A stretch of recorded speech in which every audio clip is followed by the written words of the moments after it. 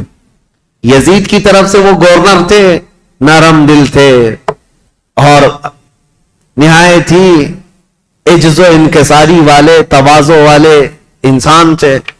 ان کو جب یہ بتایا گیا کہ امام مسلم بن عقیل کوفہ میں آئے ہیں اور لوگ جوق در جوق ان کے ہاتھ پر بیعت کر رہے ہیں, امام حسین کی بیعت لے رہے ہیں, تو انہوں نے دوسرے دن خطبہ دیا تھا اور کہا تھا کہ اے کوفہ والو, مجھے ڈر ہے یزید کو یہ خبر پہنچے گی تو وہ تم سب سے سختی کرے گا اور پھر کوفہ والوں کی جان و مال خطرے میں ہوں گے. تو وہاں پر ایک شخص بیٹھا ہوا تھا جو یزید کا چمچا تھا. اس نے نعمان بن بشیر سے کہا آپ تو بڑے کمزور آدمی ہیں, مسلم بن عقیل کو بلا کر مار ڈالو, ختم کر دو, قتل کر دو, معاملہ ہی ختم ہو جائے گا. نعمان بن بشیر صحابی ہیں, کہتے ہیں اے ظالم تو کس انداز سے مجھے مشورہ دے رہا ہے. کہا تب تو پھر آپ کمزور لوگوں میں, ذلیل لوگوں میں, عزت والے لوگوں میں نہیں ہیں. انہوں نے نعمان بن بشیر نے ایک تاریخی جملہ کہا تھا, مجھے ایسی ذلت گوارا ہے جس میں رب کی عزت ہے, رب کی رضا ہے, اور مجھے ایسی عزت گوارا نہیں جس میں رب کی ناراضی ہو اور کسی کا خون میرے ہاتھ سے رنگا ہو. عزیزان, میرا ہاتھ کسی کے خون سے رنگا ہوا ہو. حضرت نعمان بن بشیر اتر گئے اور یزیدی جو وہاں موجود تھے حامی, انہوں نے خط لکھ کر کے یزید کو پہنچا دیا کہ دیکھو یہاں پر تو مسلم بن عقیل آئے ہیں اور حسین نے خلافت کا دعویٰ کر ہی دیا ہے, جس کا تمہیں خطرہ تھا وہ خطرہ آ گیا, اور کوفہ والے جوق در جوق بیعت کر رہے ہیں. یزید کو کب یہ بات ہضم ہوتی, وہ تو کب سے تیاری کر رہا تھا, بلکہ اس کے باپ حضرت امیر معاویہ بھی اس کے تخت خلافت پر بیٹھنے کے لیے تیاریاں کیے ہوئے تھے, کئی لوگوں سے بات چیت کیے ہوئے تھے, حالات سازگار نہیں ہوئے تب تو ان کا انتقال ہو ہی گیا. یزید زور سے, طاقت سے کئی لوگوں کو اپنا ہم نوا بنا رہا تھا, اور جب اسے پتا چلی گیا جس بات کا مجھے خطرہ تھا وہ خطرہ تو آ ہی گیا کہ خلافت کا دعوے دار علی کا بیٹا ہو سکتا ہے, اسے خطرہ تھا. اور حضرت امام حسین کی خلافت کا کوفہ والوں نے پہلے ہی اعلان کر دی, ابھی امام حسین نے اعلان نہیں کیا, کوفہ والوں نے یہ اعلان کر دیا اور اپنے ہاتھ سے سب لوگوں نے بیعت کرنا شروع کر دیا تھا. ایک بات یاد رکھو میرے عزیزوں, اپنے اندر اللہ کے نبی صلی اللہ علیہ وسلم کی محبت ایسی بساؤ کہ ظالم جو خواب دیکھتا رہتا ہے نا ڈر کے مارے, وہ خواب کبھی نہ کبھی سچا ہو ہی جاتا ہے. ہاں, مجھے یہ بات یاد آتی, یزید جیسے ڈرتا تھا, ہر دن ڈر کے سوتا تھا کہ کہیں سے کوئی خلافت کا دعوے دار اٹھے گا تو میری کرسی ہلا دے گا.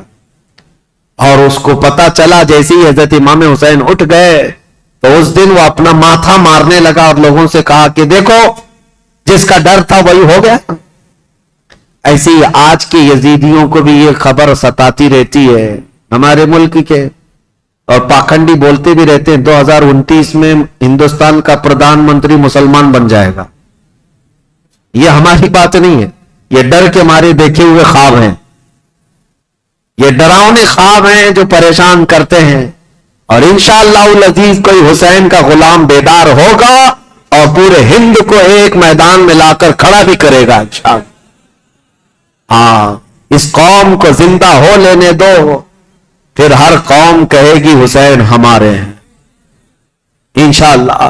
حضرت امام حسین کی طرف سے امام مسلم بن عقیل نے بیعت لینی شروع کی تو یہاں کوفہ پورا کا پورا ان کے دامن میں آ گیا. روزانہ ایک ایک گھر پر دعوت ہے امام مسلم بن عقیل کو. ارے وہ چلنے تک نہیں دیتے, ان کے شہزادوں کو سواریاں بنا لیتے, ان کے شہزادوں کو اپنی سواریوں پر بٹھا لیتے, اپنے کندھوں کو سواری بنا دیتے. اس طرح کی محبت پیش کرتے رہے. اور پھر امام مسلم بن عقیل نے امام حسین کو خط لکھا کہ حالات بہت اچھے ہیں, کوفہ والے پورے ایک آواز ہو کر آپ کی خلافت کا اعلان کر رہے ہیں, آپ کو جلدی تشریف لانا چاہیے اور آپ کی خلافت کا اعلان ہونا چاہیے. امام مسلم بن عقیل نے خط لکھ کر بھیجا, جس کام کے لیے آپ کو بھیجا گیا تھا وہ کام تو آپ نے کیا, عینی گواہ بھی تھے, آنکھوں سے دیکھا ہوا حال بیان کر دیا. اب امام حسین کے پاس جب یہ خط آیا تو اب مجھے بتاؤ مکہ والے جو صحابہ امام حسین کو روک رہے تھے مت جاؤ مت جاؤ، امام حسین نے کہا تمہارے مشورے پر میں اپنے بھائی کو بھیجا، میرے بھائی نے بھی وہی خبر دی جو کوفہ والے اپنے خطوں میں لکھ کر کے بھیج رہے تھے، میرے بھائی پر تو مجھے اعتماد ہے، انہوں نے جو دیکھا وہ سچ بتایا۔ یہ خط تو آیا لیکن یزید کے ہاں سے جو معاملات سنگ دل کے بدلے اس طرح کہ اس نے مروان بن حکم کو بلایا اور پوچھا کہ یہ اس فتنے کو کیسے ختم کریں، یہ بغاوت کو کیسے سرو کریں۔ تو اس نے مشورہ دیا کہ نعمان بن بشیر یہ کمزور دل آدمی ہے، نرم دل آدمی ہے، اس کو اتار دو، حالانکہ صحابی رسول تھے، کہا اس کو اتار دو۔ اور عبید اللہ ابن زیاد یہ ایک نہایت ہی ظالم قسم کا جلاد آدمی تھا، اس کی ماں کے متعلق ہی مشہور تھا کہ زنا کرتی یا کرواتی رہی جس سے پیدا ہوا، اور اس کی ظلم کی داستانیں لوگوں میں مشہور تھی۔ یہ بصرہ کا گورنر تھا، یزید نے فوراً لیٹر لکھ کر بھیجا کہ یہاں سے عبید اللہ بن زیاد سیدھے کوفہ جائے اور وہاں کے حالات کو اپنے ہاتھ میں کنٹرول کرے۔ عبید اللہ بن زیاد جیسے ہی یزید کا خط آیا وہ کوفہ نکلا، کوفہ جب گیا تو بھیس بدل کر کے آیا، چہرے پر نقاب ڈال کر کے مدینے کی طرف مکہ کی طرف سے جو راستہ آتا ہے اس راستے سے کوفہ میں آیا، کیونکہ کوفہ والے روز اس انتظار میں تھے کہ حیدر کرار کے شہزادے امام حسین تشریف لانے والے، رسول اللہ کے بیٹے کوفہ میں آنے والے، روز انتظار میں تھے کیونکہ امام مسلم نے خط لکھ کر کے بھیج دیا ہے، اب وہ آنے والے۔ تو ابن زیاد یہی دھوکہ دیتے ہوئے اسی راستے سے آیا کہ کوفہ والے یہ سمجھیں کہ حسین ابن علی آئے، اور کوفہ والے وہی سمجھے، خوب نعرے لگائے مرحبا بک یا ابن رسول اللہ، اے رسول اللہ کے شہزادے مرحبا مرحبا، آپ آ گئے ہمارے کوفہ میں۔ یہ ظالم کچھ بھی نہیں جواب دیتا تھا، پردہ ڈالے ہوئے جلوس میں چلتا رہا اونٹنی پر بیٹھ کر، اور جب دارالخلافہ پہنچا یا گورنر ہاؤس پہنچا تو وہاں پہنچتے ہی گورنر ہاؤس میں اندر گیا، دروازہ بند کیا، چھت پر کھڑے ہو کر پھر خطبہ دیا اور کہا ہے لوگوں یہ علی بن ابی طالب کا بیٹا حسین نہیں، میں عبید اللہ بن زیاد یزید کی طرف سے نیا گورنر بن کر آیا ہوں، نعمان بن بشیر کو معزول کیا جاتا ہے، آج سے کوفہ کے سارے معاملات میرے ہاتھ میں ہوں گے۔ کوفہ والے جو استقبال کرنے کے لیے آئے تھے ان کو سخت ترین خطبہ دیا، کہا ہے لوگوں سنو، جو سختی کرے گا اس کے ساتھ ہم سختی کریں گے، اور جو یزید کی بیعت کو انکار کرے گا ہم اس کو قتل کریں گے، باغیوں میں اس کا شمار ہوگا، اور جو کسی باغی کی حمایت کرے گا ہم اس کے ساتھ بھی سختی کا معاملہ کریں گے۔ اس کا پہلے ہی دن یہ جو خطبہ سنا لوگوں نے بہت ہی بیزاری کا اظہار کیا، برہمی کا اظہار کیا، لوگ چلے گئے۔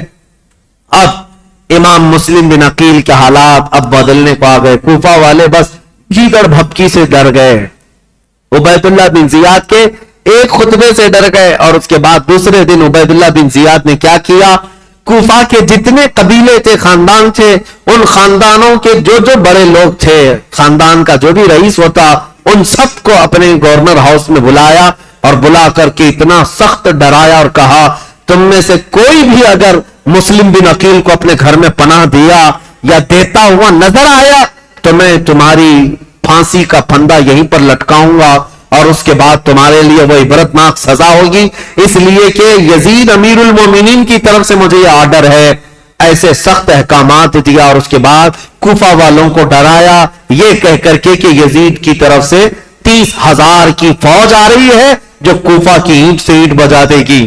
سارے سردار ڈر گئے، جتنے قبیلوں کے آقا تھے ان کے جو جو رئیس تھے وہ ڈر کے مارے چھپ گئے، اور حضرت امام مسلم بن عقیل کو آ کر یہ معاملات کی خبر دی۔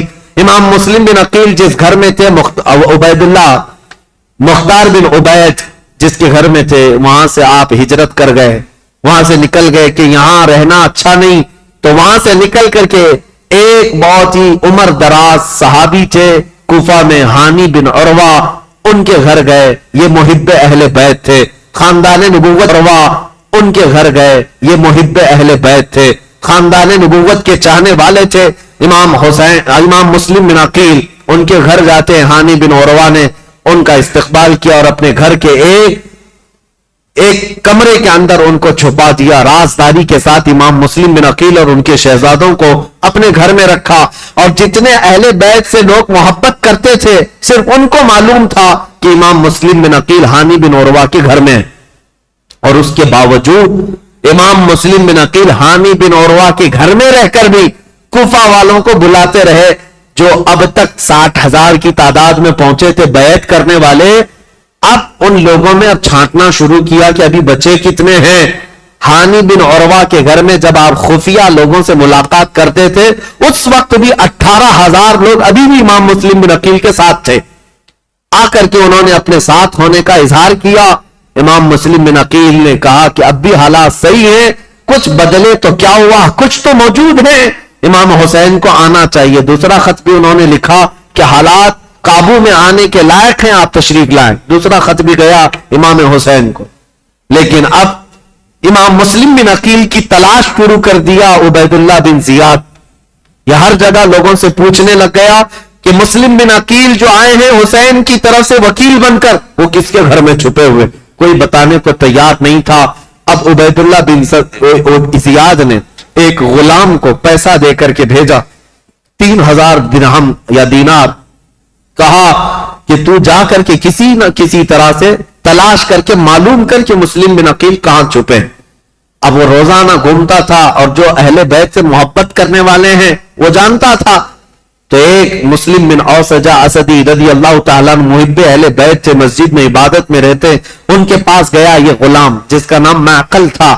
یہ گیا اور کہا جا کر کے مجھے مسلم بن عقیل سے ملنا ہے.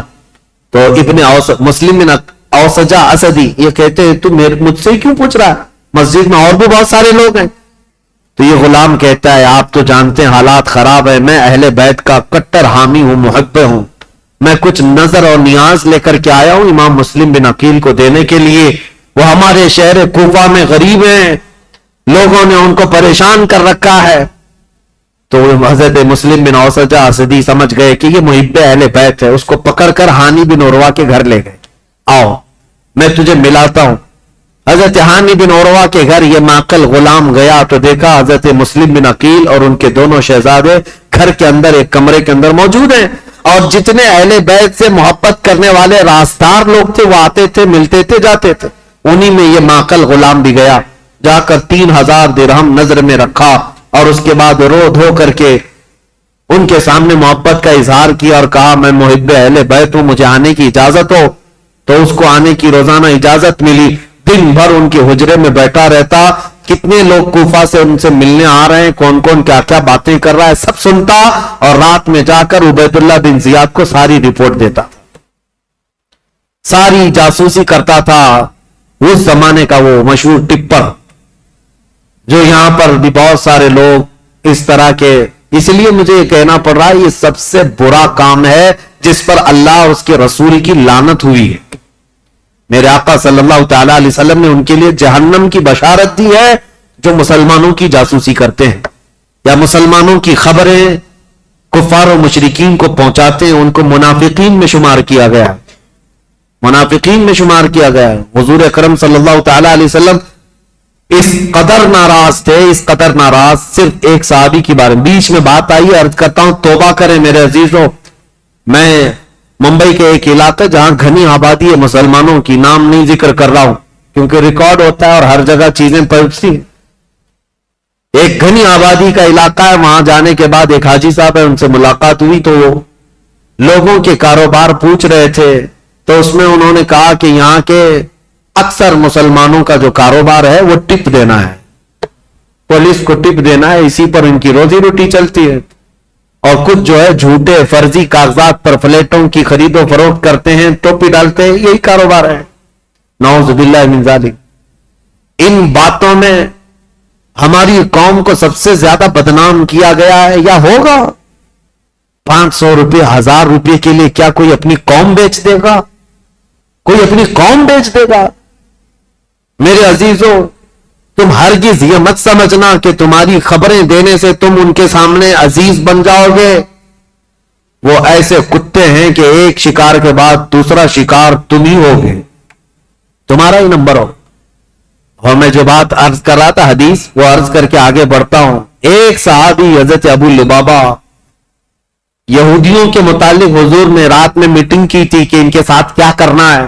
سارے صحابہ کا اتفاق ہو گیا تھا. یہودی چونکہ دھوکہ دیے تھے مدینے والوں کو, میٹنگ میں بات پاس ہو گئی کہ کیا کرنا ہے, لیکن حضور نے رات میں یہ کہا تھا کہ کوئی بھی اس بات کی خبر باہر نہیں پہنچائے گا, یہ رسول اللہ کا راز ہے.